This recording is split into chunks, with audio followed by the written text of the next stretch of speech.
I need to talk with your boss. The Onceler curtains his window. Oh, I'm sorry. But Mr. Onceler's not seeing anyone right now. Yeah, well, he'll see me, so... The Onceler peeks outside. Give me a reason, Shorty. Hey, you broke your promise. You're better than this. You gotta stop. This is bad. Have a nice day!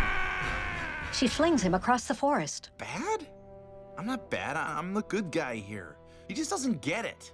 Do you think I'm bad? The Swan Chick answers. Thank you. I mean, something good finally happens to me, and he just has to come along and rain on my parade. What's his problem? See? The Onceler strums his guitar, then checks himself in a mirror. Yeah, bad. Right. He leaves the baby swan. The Onceler leads us outside, where a dirt road lined with pink truffula trees extends to the valley. A rainbow arcs over puffy white clouds. The Onceler plays his guitar. How bad can I be? I'm just doing what comes naturally. The animals dance to the Onceler's music. I'm just following my destiny. How bad can I be? I'm just doing... Griselda shoos the animals away so his family can march with him. How bad can I possibly be? Well, Now the Onceler dons a long green coat and gloves. that almost every creature knows. Called survival of the fittest. He dons a top hat and shades. A spotlight shines on the Lorax. The animal that wins gotta scratch and fight and claw and bite and punch. The Lorax falls through a trapdoor and lands in a cauldron. Winds up someone else's. La la la la la. Family members hold forks and knives. I'm just saying. How bad? Leading the parade, the Onceler plays a flying V guitar. His kin toss axes into the air. Forest creatures flee the descending blades. The Lorax runs from a logging machine. A pole at its nose swings many axes. As the factory rises like a pop-up hook, the logging machine mows down the forest. How bad can I possibly be? There's a principle in business. The Onceler points to a chart. He rides a conveyor belt into the factory. It says the people with the money. Grinding gears surround us. The world go round. The Onceler hops on a steel girder raised on a cable. The Lorax clings to one end. Right side. Everybody out there, you take care of yours. He slips off. I'll take care of mine.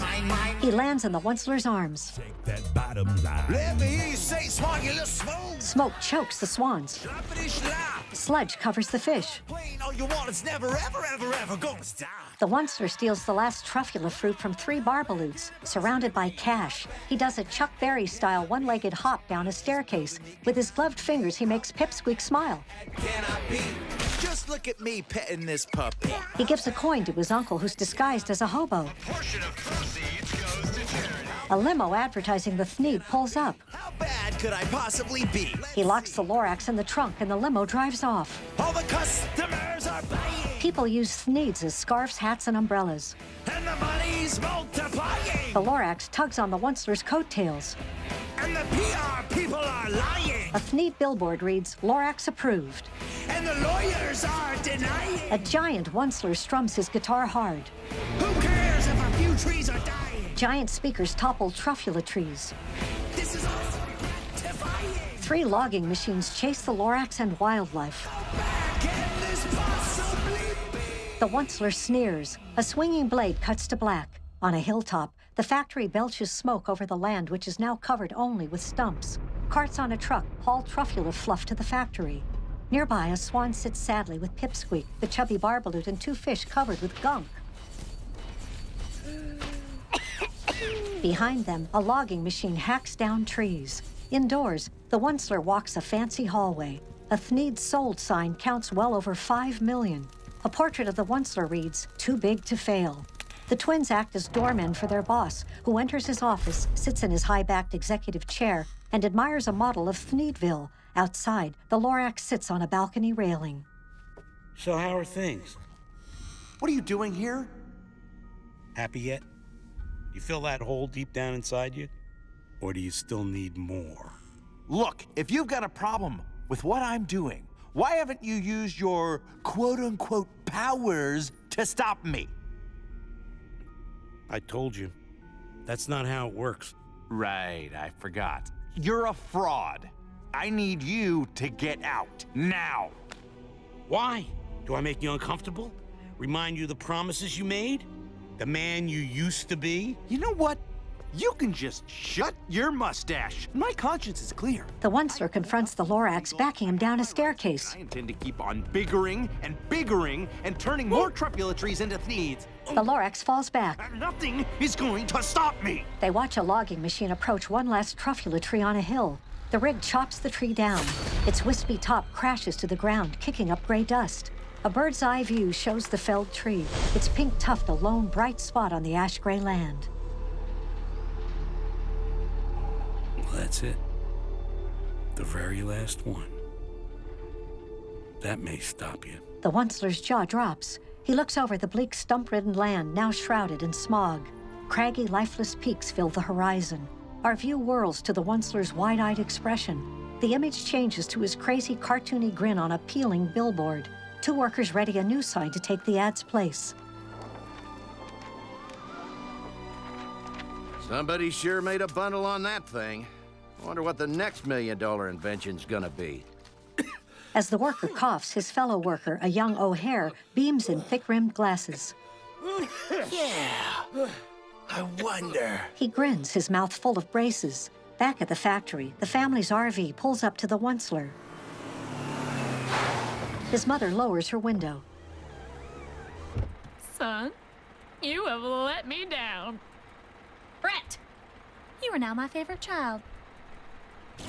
The RV leaves, kicking up dust. The Onceler shields his face, bats the dust away, and watches his family drive off. He notices the Lorax, who stands upon a small circular platform made of stones. The rest of the animals march up behind him. They all face the Onceler. Hey, look, I don't want any trouble. And you won't get any. Not from them. The animals march off. Thanks to you and your hacking and smogging and glupping, they can't live here anymore. The fat Barbaloot and others mope past the ring of stones marking the first felled tree. The long procession leaves the factory behind. So I'm sending them off. Hopefully they'll be able to find a better place out there somewhere. Melvin the mule leaves with the animals. Melvin? Melvin? Hey, Pipsqueak. The little Barbaloot looks back. Hey. The Onceler offers Pipsqueak a marshmallow, but the disheartened bear moves on with the others. The trudging animals now extend all the way to the distance. A thick purplish haze veils the dark hills and taller peaks beyond. The Onceler turns back to the Lorax, who stands alone on the cobblestone platform. The gloomy businessman takes off his top hat and shares a longing look with the blonde, mustached creature. The Lorax shuts his eyes and softly shakes his head. Amid a sprinkling of magical dust, he lifts himself by the scruff of his furry orange backside and rises into the air. A shaft of light from the sky follows his ascent. The awestruck Onceler watches him float past, moving up and up toward a heavenly break in the clouds. Standing in the light, the Onceler lowers his regretful gaze. The light dies out and he slouches. He looks over his shoulder. A stone added to the little platform bears the word, unless. A shadow cast by the Onceler's head darkens the letters. The image changes to the present, with Ted's shadow now in its place. The boy glances at the old Onceler's boarded-up window. So this is really all your fault. You destroyed everything. Yes. And each day since the Lorax left, I've sat here regretting everything I've done. Staring at that word. Unless. And wondering what it meant. But now I'm thinking, well, maybe you're the reason the Lorax left that word there. Me? Why would he leave that for me? Because unless someone like you cares a whole awful lot, nothing is going to get better. It's not. Veiled in shadow, the Onceler turns away from his window, then extends one green-gloved hand to reveal a single seed. He lets it fall down to the boy. Ted catches the seed in his hands. He studies the brown and tan striped kernel, which is the size and shape of a snail's shell. The last Truffula seed. You need to plant it, Ted. Yeah, but nobody cares about trees anymore. Then make them care. Plant the seed in the middle of town where everyone can see. Change the way things are. I know it may seem small and insignificant, but it's not about what it is. It's about what it can become. That's not just a seed, any more than you're just a boy. Ted lowers his thoughtful gaze, then clutches the seed in his fist and heads off. He grips the throttle of his unicycle and looks back. I won't let you down. I know. The Onceler watches him ride off, peering through his boarded window. Now in Thneedville, Ted pops up from under a manhole cover and peeks out at the street. He spots the robotic cat perched on a nearby dumpster, then undoes his helmet's chin strap. He chucks the helmet at the cat, knocking it to the ground. Meow. Ted charges on his unicycle and runs the robot over. Its severed head lands hard. Ted puts his helmet back on, then takes out the seed. The robotic cat's severed head spots him. Its red-tinted vision hones in on the seed and watches the boy ride off. Now Ted races to Audrey's house. Hey, Audrey! Audrey! She opens her front door. Ted? What are you doing? Meet me at my house. Wait, but My house, okay? Now Ted climbs into his bedroom. Gotta plant the seed, Okay, we're gonna need, water and, something to dig with. What do I have? Mom, I'm busy, Mom! Theodore Wiggins, get down here right now, and I am not kidding with you. On his way out, Ted slams his door. A plastic bottle tips over and spills water onto the seed left on the boy's desk. Ted, I'd like you to meet Mr. O'Hare, the most powerful man in town. There he is. Hello, Ted. Hi. Isn't he clever, Mr. O'Hare? He knows his own name and everything. O'Hare shakes Ted's hand. You know what I would love right now, Mrs. Wiggins? A delicious cookie. Wonderful. Teddy and I'll stay here and talk. Sure, why don't you go ahead and adopt him? I'm just kidding. That was a joke, and I just was joking. I'll get you cookie. The bodyguards block her view. I know you have it, Ted. So let's put an end to this nonsense, shall we? Hand it over. I'm sorry, I don't know what you're talking about. Really? Well then, I guess you wouldn't mind us checking your room. No! Moody! McGurk! Find the seed! You can't go up there! Ted tries to stop the bodyguards from pushing their way upstairs. Hey! No! You can't come in my room! They barge in past him. Find it! Ted notices the seed is missing from his desk. One of the bodyguards empties a drawer. The other dumps out a plastic container of rolled up socks. What is going on here? This doesn't involve you! Get back downstairs. Excuse me down there. I don't care who you are, you little crazy baby man. Get out of my house now. This is outrageous. Fine. Sorry. Must have been a misunderstanding. We'll be leaving now. And my apologies, Ted. O'Hare leads his men out, then peeks back in on Ted and his mom. You be safe. He takes her plate of cookies and leaves. What? Mind telling me what's going on here? The seed! Where is it? Seed? Ted bumps his head under his desk. Where's Grammy? He finds her downstairs with a budding seed in hand. It's alive! The green sprout rises gently. I remember you. Ted and his mom join her. Ted, what? Granny sets the seed in the boy's hands. They eye the door. Ted opens up. Audrey! He spots a bodyguard spying from an O'Hare delivery van. hey, did you want to? Well, okay. He pulls her inside, shuts the door, and draws the curtains. Ted, what is this about? It's about this. Wait. Is that? Yes, the last truffula seed. And you're gonna help me plant it right in the middle of town where everyone can see it. I could just kiss you right now. Ted lights up, beaming at the green-eyed girl. Well, we don't have time for that. I don't know, we have a little time. But you know what? Let's just go. Let's go. Forget about it. Now McGurk spots the garage door opening. Ted's mom puts on driving gloves. She presses a button, starting up her car, then twirls a disco ball ornament. Her bulbous red car peels out and speeds off with the back of Ted's head visible through the rear window. The bodyguard pulls out after them, his van quickly gaining on the red car. Ted's mom shifts gears, then weaves through traffic. McGurk pulls a cord, firing a booster rocket from an air jug on the roof of his delivery van. He knocks several smaller vehicles from his path. Ted's mom checks her rearview mirror. She sees the van drawing near. Here it comes! It rams her car. She spots a roadway blocked off for construction. I'm going for it! The red car plows through orange cones and heads up a ramp with the van on its tail. Ted's mom eyes the road ahead. Seeing another construction barrier, she jams the brakes. Skidding sideways to a stop, she knocks the barrier off the end of an unfinished bridge. She eyes the distant ground below. The van catches up. McGurk climbs out and opens her car door. Oh, hello. He finds a Ted-shaped dummy in the back seat. Meanwhile, Ted cruises through town on his unicycle with Audrey and Grammy riding behind him. The shadow of O'Hare's airship blankets the neighborhood as it chases them. Ted, big scary blimp coming.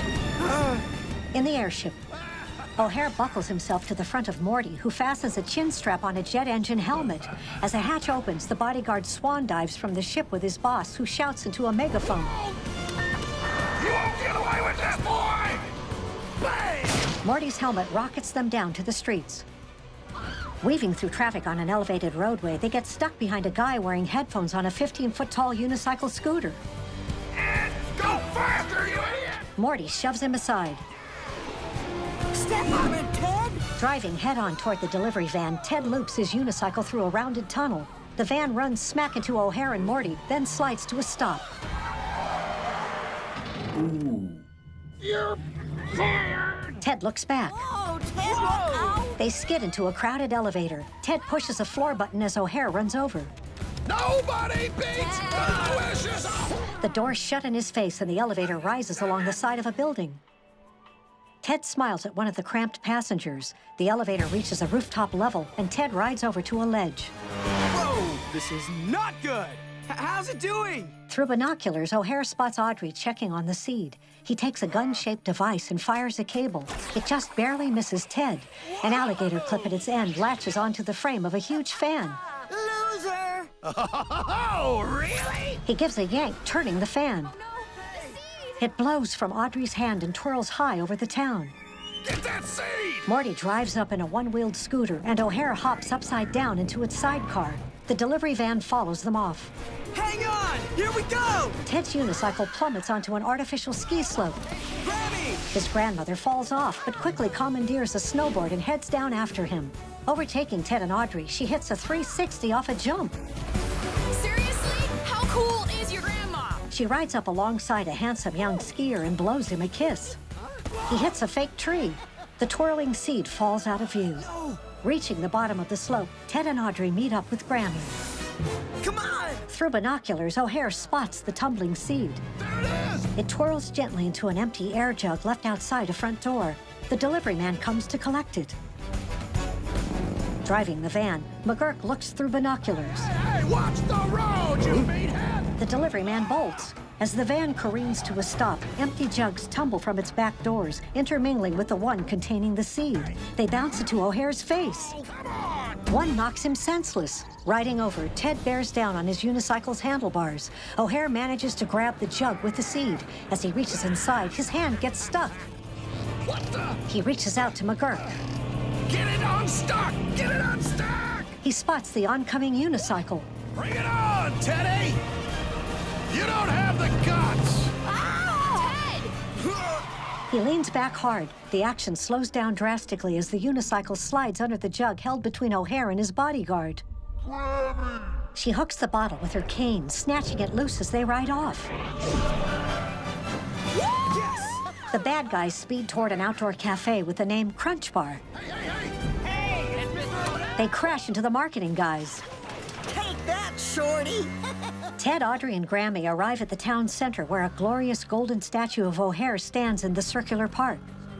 They get off the unicycle. Grammy dumps the seed out into Ted's hands, and they join Audrey on an artificial lawn. Okay, we have to get this in the ground. But where? There's no dirt anywhere. Ooh. Grammy climbs aboard an excavator parked nearby. No, Grammy. She turns the rig, knocking over construction signs. Ted tackles Audrey out of the way of the excavator's bucket, which decapitates the golden statue. The head smashes onto the ground, leaving a crater in the fake lawn. Bystanders take notice. See, what'd I tell you? Easy, huh? Hey, they broke O'Hare's head! What? do you think you're doing, kid? I'm looking for a place to plant a tree. A real one. Why would we need a tree? Exactly! O'Hare polishes the statue head with his sleeve. Oh, man. Folks, the last thing you want around here is trees. They're filthy! Spewing that sticky, nasty sap all over the place. They bring poisonous ants and stinging bees. He sticks his finger in a girl's ice cream cone. Think about the kids. And, I just thought of, they make leaves. You know that, right? And these leaves, they just fall. They just fall wherever they want. Oh, come on, we know why you're really against trees. Because they produce fresh air. For free. I am wounded! You have lied! It is not a lie. It's called photosynthesis. Come on, she's making that up. That's a made-up word, people. Thneedville is perfect, just the way it is. We don't need trees. That boy has a seed. We need to stop him. Who's with me? Come on. O'Hare's right. Seeds will ruin us all. Stop it. I'm afraid of bees. Last chance, kid. Hand it over. Whoa. Where do you think you're going? Come on, let's go. Get in. Get in. Ted, Audrey, and Grammy drive off in the excavator. Stop that maniac! The crowd parts as the vehicle heads toward them. Excuse me, watch out! Ted drives the excavator up a ramp, heading for the town's outer wall. Ted, you're gonna hit the wall! Yeah, I know. He rams the wall with a bulldozer shovel, then backs up and rams it again, jostling the Thneedville sign above. The metal-plated wall's bolted seams burst open, expelling smoke. The high wall topples, sending the sign's neon letters crashing down with it. As everyone gathers around the excavator, the dust settles, giving them a view of the stump-ridden wasteland beyond the city limits. Wow! Did you see that?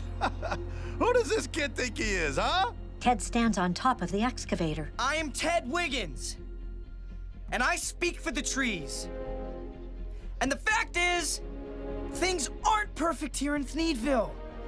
And they're only gonna get worse unless we do something about it. Unless we change our ways. And we can start by planting this. As he holds out the truffula seed, its green bud opens to reveal a tiny pink tuft. O'Hare pushes his way through the awestruck crowd. Okay, come on now, everything's fine, right? I say we tell this kid what we think about that seed. People, come on! He points to the singing delivery man. You, get out there right now and get these people on my side, or else you're fired! Go on! Tell them what you think! His mustached employee glances around anxiously, then deflates. You don't know me, but my name's Cy. I'm just the O'Hare delivery guy. But it seems like trees might be worth a try. So I say, let it grow. My name is Dan. And my name's Rose. Our son Wesley kinda glows. And that's not good, so we suppose we should let it grow. Let it grow, let it grow. You can't reap what you don't sow. Plant a seed inside the earth. Just one way to know its worth. Let's celebrate the world's rebirth. We say let it grow. My name's Marie, and I am 3.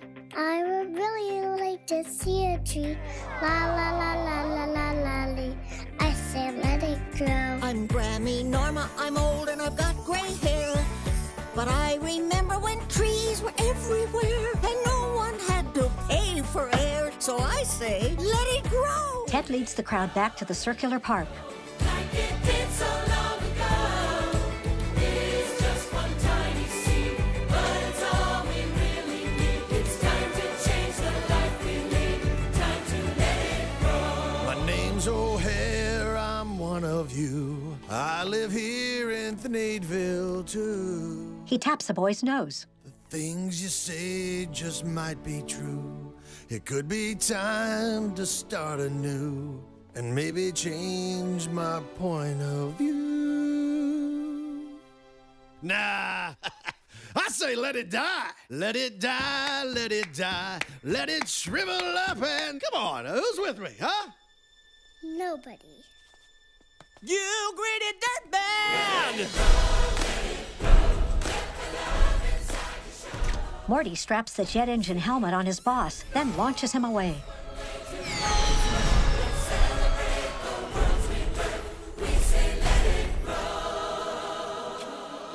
Ted shovels dirt from the crater in the artificial lawn.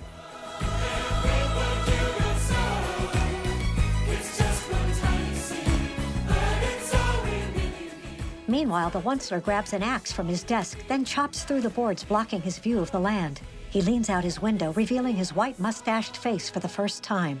His eyes well with tears. Thank you, Ted. His young friend plants the sprouting seed.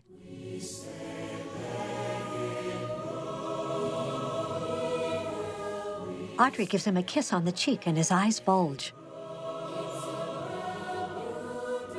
Grammy Norma shuffles over with a watering can and showers the tiny pink